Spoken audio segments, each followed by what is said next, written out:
Welcome to Belief, Being, and Beyond with your host, Granddaughter Crow. Not timid. What should I wear? Do you want 4 outfit changes or 5? Why don't I just bring 6? I love it. Today, I have found for you listeners what I call the light in the dark night of the soul. Awyn Dawn is amazing. Her third book is about ready to come out, I believe in August. Magic, say hi. Hi, I'm Owen. It's 111 magic is um and that's because 1 is the beginnings and 11 is kind of rounding out spiritual journey. So it's 111 magic. I love it. So today I really want to kind of talk a little bit about you, about your book, about authorship.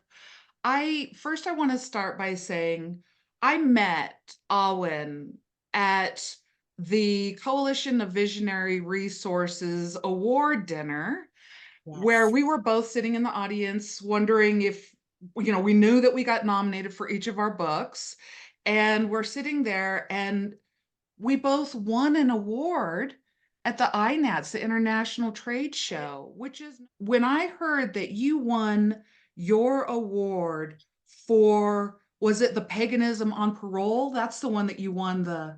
It's actually my first one, Paganism for Prisoners. It won in the social justice. Back then, I think it was the social justice and eco category, but they've since split those categories up, which I'm excited about. And I remember you receiving your award, and I was just moved so deeply, which is why I call you the candle, the light in the dark night of the soul, because you are an alchemist. You don't sit there and go, well, life gave me lemons. I'm just going to cry. You're like, oh no, this is going to be the best lemonade ever. And I'm going to write a book about it. And a couple more. And a couple more. Tell us what you do. Oh my gosh, I do so many things. So right now I'm in London. I'm getting my master's degree in creative writing. I know it's so fun. Like getting an MFA. I know a lot of people are like, oh, why would you get an MFA in writing? It's just sitting down and writing, but it's actually changed the way I read books and write books and think about books and think about literature and how literature can work and what it means and the subtlety. So it's really expanded that. I do have my undergrad was in integrative healthcare, so that's where um, allopathic and holistic medicine kind of meets. It's kind of like you need a doctor, but you should also exercise. So, it's this beautiful little parallel space. And that's what I try to do with my books is keep them in that space where there's grounding in science, but there's also grounding in magic because the two work so well together. And I've also I got a certificate as an addiction specialist a few years ago, so I'm kind of a Jill of all trades, but my focus lately has been on writing. So I love that, a Jill of all trades. I love that. And you're also a high priestess I of am. paganism, witchery. I love that. Yeah, it's been an exciting journey, like considering I was sitting in a prison cell, what was it 12, 13 years ago now? And yeah, I came out and the first thing I did, I'm like, yeah, I need to get a job. I need to, get through all these hurdles, but let me find a teacher so I can learn about magic, and it was one of the first, and it actually helped keep me from messing up when I was on parole because I wanted to do something with my life. And it really gave me something to focus on. So I'm really glad that the synchronicities worked out. Yeah, absolutely. What I want to say to the listeners right now is Owen she didn't take her Dark Night of the Soul and poor me all to, poor me. took it and actually utilized it to become what I call in my first book, the wisdom of a medicine person. We earn our wisdom through the medicine that we carry. We earn our wisdom through our lived experience, and usually that's the dark night of the soul. And so I hope that anybody out there that is going through the dark night of the soul, or maybe the dawn or the evening, the twilight of the soul, yeah, this is the perfect opportunity that you can connect with the gods and goddesses. What do you think about that? Well, I definitely, there's a saying I heard many years ago, wisdom is the gift of age. I think it actually comes from a song. It might be by like S.J. Tucker or somebody like that. But, wisdom is the gift of age. And that always kind of stuck with me because when I was 20, I didn't believe that. Because when I was 20, like all 20-year-olds, I knew everything, right? Like we all did. Yeah. I heard that. And like the older I get, the more I kind of notice how much there is to still learn. And so you really, you're much too kind. You humble me so much with your words. But no, like I've always been kind of the person, I have a lot of things in my past, there's a lot of garbage in there. And I've always like kind of seen it as this thing that makes me stronger. If I can survive that, then like anything else, I'll make it through. It's fine. Like it's not going to be that bad. And it's motivated me in everything that I do. I don't I've never, I can't say never. It recently, since I've grown and matured, um, I don't see myself as like the kind of person who would go change my past, even the ugliest bits of it, because they've shaped me and created me. And I still learn lessons from that stuff. And like when people meet me and eventually find out, about my past, they're like, really, you were in prison? Oh, you don't seem the type, and I love that, because it challenges that conception, because there's a lot more people who, you know, if you gave people the tools to succeed, would choose to succeed. Unfortunately, not everybody would choose that, but I think a lot of people would. I agree 100% with this, assumption or whatever, that if somebody gets in trouble, that they are so different than the rest of us or whatever, because I've gone through my dark nights, and I agree with you. They make me strong and they make me wise, and not saying I want any more wisdom, just to clear that up, Divine. But to actually know that, you know, um, people are people, and this is the beauty, is that if you only judge if you have not met your own shadow, Mm. and you only separate if you're afraid of your darkness, and you only push away because you're trying to preserve a self-righteous persona or image within yourself. We could do a whole nother podcast on this topic. Yeah, However, we could. however, your book 111 Magic is coming out, and it's like, what I love is it says meditation connects us with the gods and goddesses, and spells connect us with the world and bringing change. And rituals remind us to have gratitude. That's the little thing that's on Llewellyn's website. And I was just like, yeah, a lot of time. And in this book, which I was able to read, and I love, very grounded, practical, reminding us how to actually implement the magic, and that it's not just magic because, oh, I want to be like, Sandra Bullock on, Practical Magic, but That was actually nice. that would be nice. That would be nice. Mistake me for her. But at the end of the day, um, we do it for our life, for our journey, for our practicality. I mean, one could argue that it took you to London to get your master's degree. Yeah, definitely. And I believe that magic without the work behind it is it's kind of an exercise in futility, like we don't get things without work. We don't.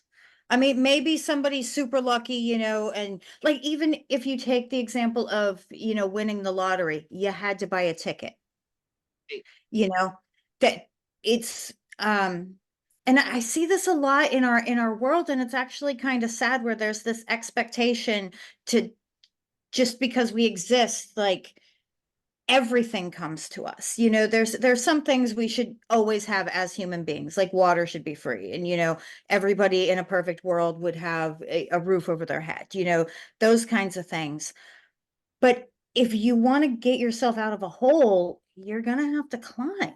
You're just gonna have to, or you can wait for it to flood and hope you don't drown. You can do that, but um I'm a firm believer in the work. Like it's I joke with my friends a lot because, we'll compare like what we got done, and I do a ridiculous amount of things during the week. I get more things done in the week than most people do all month.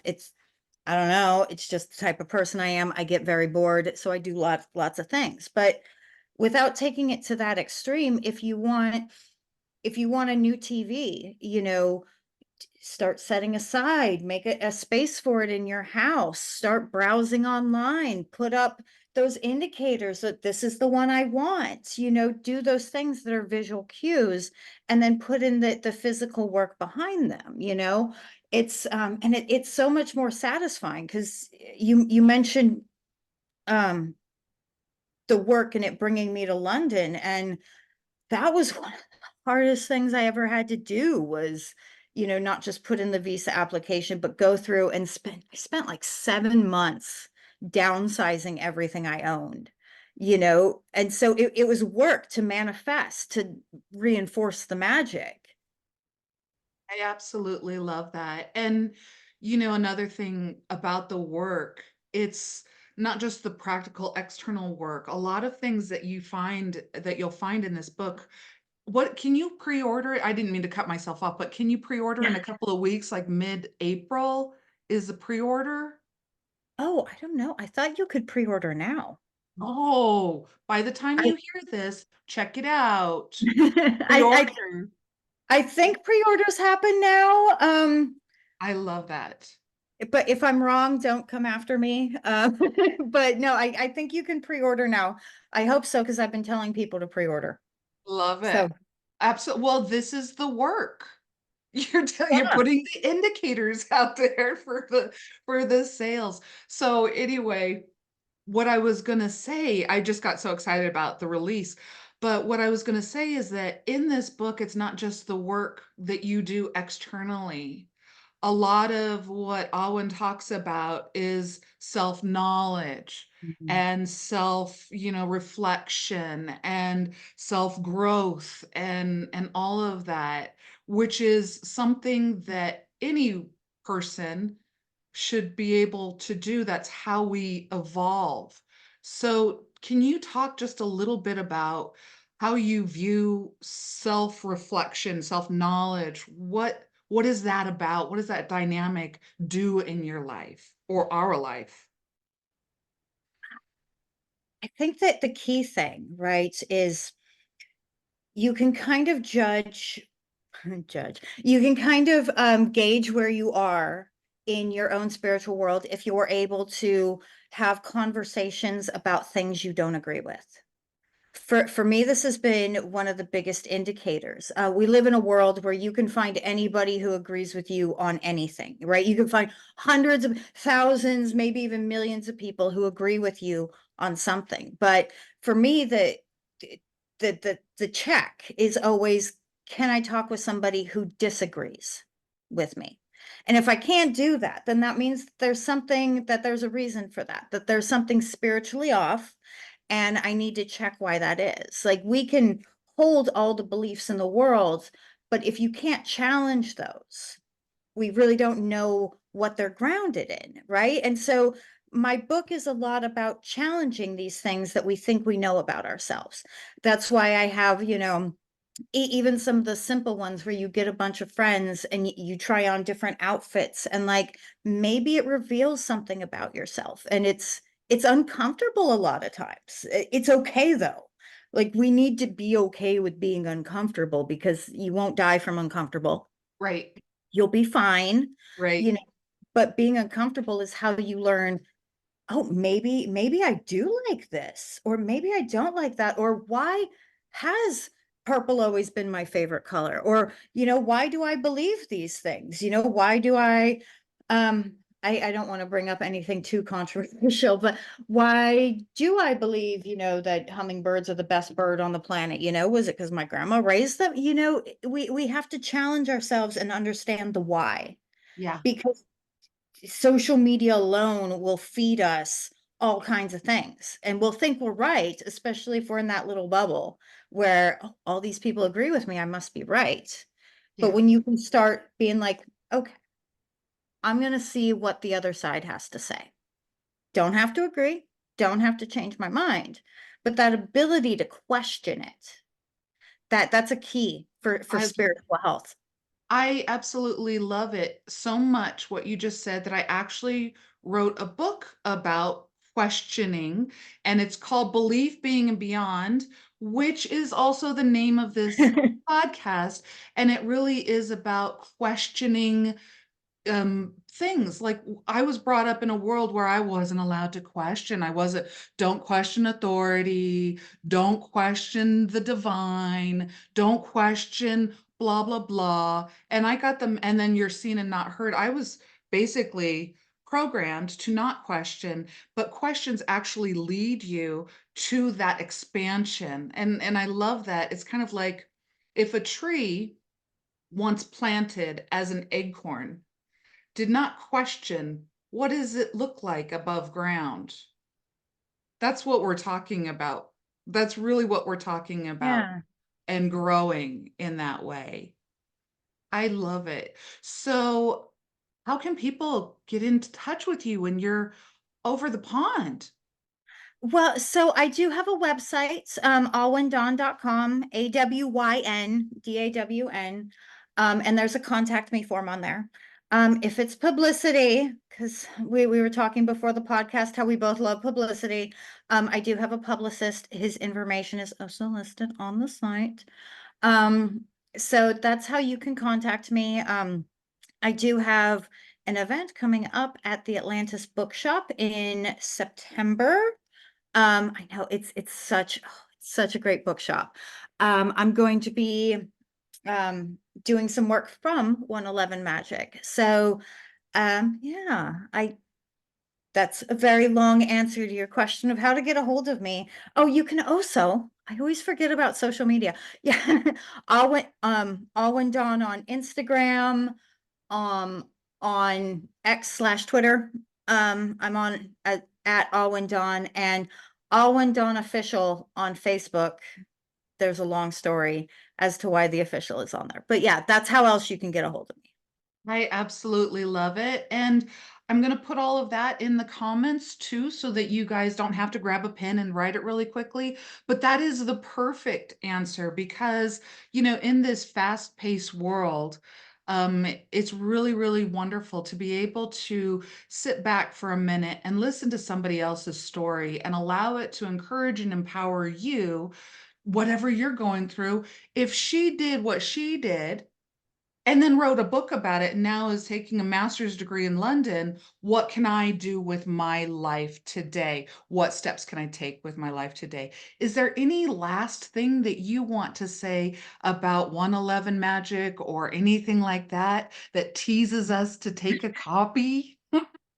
Oh my goodness. I wish I had like my pre-order copy and I could just open it up and read something. But I will say that a lot of it is meant to work in order. You don't have to, of course, but they get progressively more difficult as you go. So the first chapter talks about creating safe space and, grounding and centering.